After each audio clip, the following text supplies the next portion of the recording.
Perkenalkan, nama saya Ibu Pali. Saya berasal dari Papua.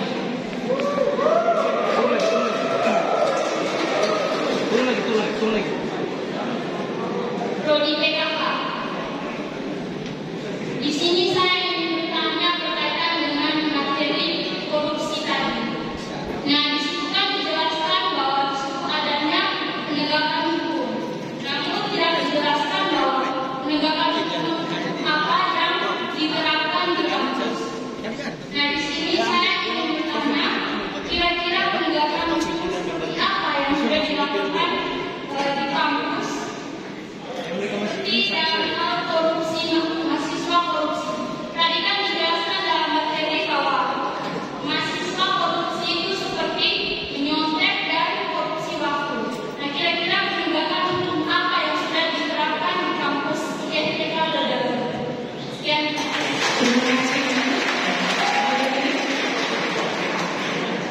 Sebelumnya kami mengenal program studi.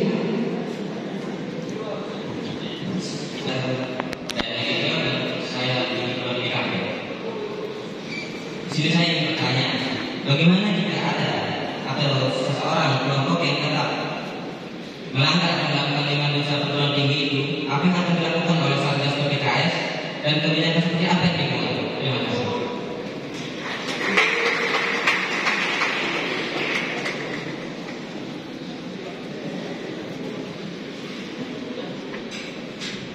Baik, terima kasih.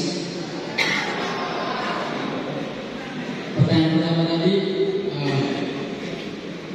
korupsi. Ya, pengalaman pribadi bersama mahasiswa Lero menyangkut korupsi. Beberapa bulan yang lalu saya berbicara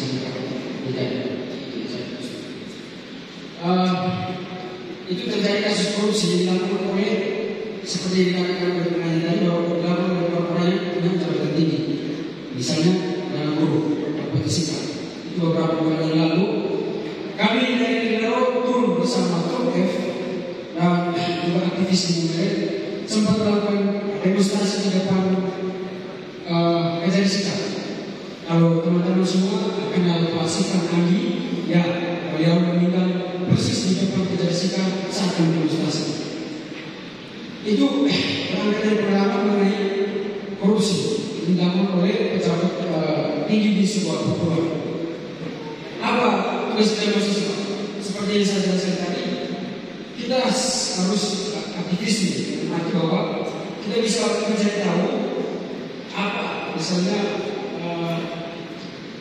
penyebab orang itu korupsi.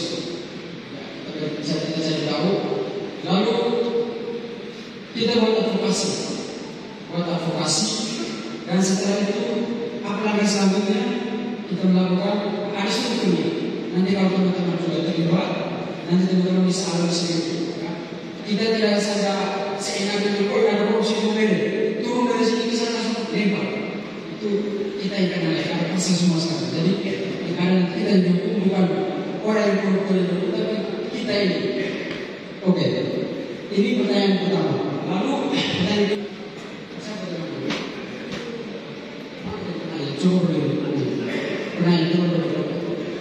mengenai kasus korupsi yang di kampus, yang pertama sejarah dari khusus prodi filsafat, prodi pada Dr. Graham itu kita telah mengeluarkan aturan yang mahasiswa yang kedapatan di skors selama 2 semester. Nilai ujian selama semester ini harus, ya, ini sudah rangkaian pengalaman dan juga bisa saya tahu bisa tanya sudah jawab.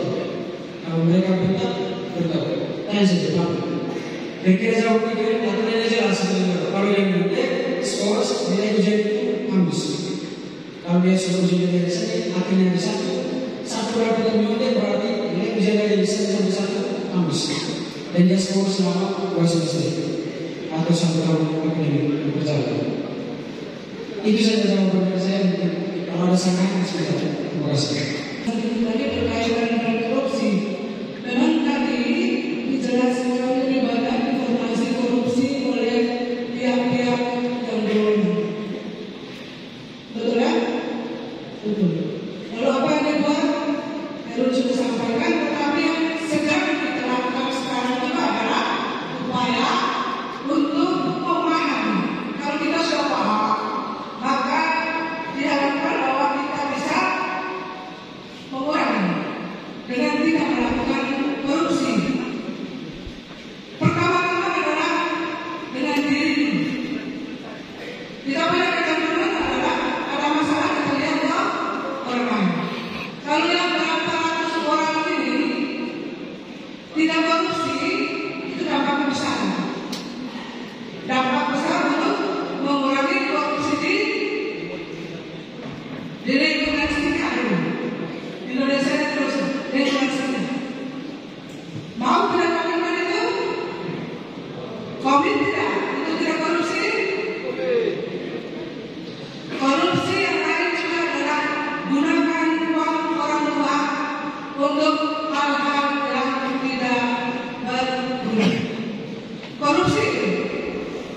Nah, kalau itu hal-hal yang kecil kamu lakukan, maka kamu akan bertumbuh menjadi orang yang tanggung jawab, jujur, sehingga besok-besok kamu menjadi pejabat, kamu tidak mengulangi apa yang dilakukan oleh pejabat yang kita kritiskan, yang kita demosi. Kalau tidak, besok-besok kamu juga didemo oleh orang lain. Kalau kamu tidak mengubah sikap kamu. Lalu yang menyontek cara-cara mahasiswa menyontek itu mereka catat di lapangan, di kertas kecil, atau menunjukkan kertas jawaban pada teman. Kami tahu itu cara-cara. Jadi jangan coba-coba, jangan coba-coba, jangan coba-coba. Yang selama ini dialami di sini itu filsafat pada calon-calon imam ini filsafat. Yang koruptor, bagaimana seorang calon imam melakukan korupsi di KPK sudah berlaku. Mungkin juga pernah melakukan. Ada satu kali. Tetapi bukan tidak menutup kemungkinan untuk berubah lagi. Karena itu kita harus menyadari penyadaran saat ini adalah salah satu bentuk kita mencegah keberbelakangan. Jumlah perangkat yang akan menganalisasi 5 perusahaan proyek. Saat ini kita akan memiliki satu kanal yang resmi, yaitu Satgas PPKS. Nah, Satgas ini hanya satu lembaga untuk memastikan bahwa satu dosa kekerasan seksual itu tidak lagi menjadi hal yang terjadi lagi dalam dunia masyarakat, karena kampus-kampus menjadi satu instansi yang memproduksi orang-orang yang bermanfaat dalam usaha pertanian. Nah, kalau kita lihat dari kasus-kasus lain di dan pengalaman kita, kami sudah menangani kasus-kasus yang berhubungan dengan orang kecil. Bukan soal orang kecil ya, tapi berhubungan katakan narkoba itu, kalian tahu di Bogor itu sudah ada narkoba ya. Narkoba itu kita ada pencegahan karena narkoba itu sudah di Bogor, di Papua. Lalu ada juga di sini beredar dan memakai di Papua, di Bogor. Saya bicara dari pengalaman saya yang berhubungan dengan korban yang pernah antara. Nah, kita berhubungan dengan pengalaman menangani narkoba di Bogor selama ini. Prestasinya Lalu yang kedua, selalu tugas secara yang kami selalu adalah sekarang ini.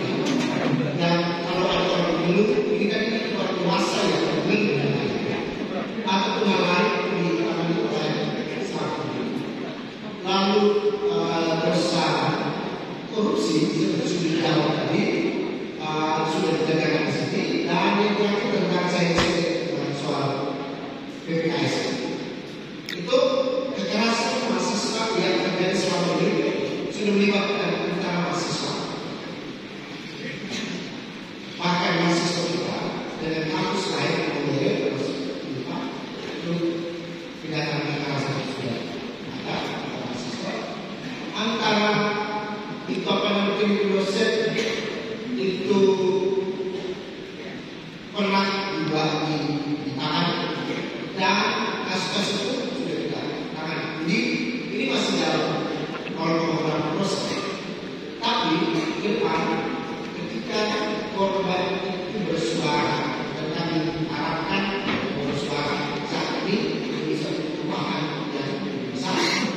Kalau korban bersuara mungkin kita ke depan akan menangani kembali kasus. Dan ini sebagai satu masih korban bicara. Karena kita ingin kampus dan di kampus berbeda, kampus bebas dari kekerasan termasuk kekerasan. Ya teman-teman masih semangat? Pertanyaannya yang lain simpan dulu ya. Kita lanjut. Waduh, nonton video. Kita simpan dulu, kita lanjutkan dulu, masih ada pembahasan kita selanjutnya. Berikutnya kita akan melihat tentang Permendikbud nomor 30 tahun 2021 tentang pencegahan dan penanganan kekerasan seksual. Nah, penjelasan tentang Permendikbud ini akan diberikan oleh Helda dan Fani. Ya. Ketika saya bilang salam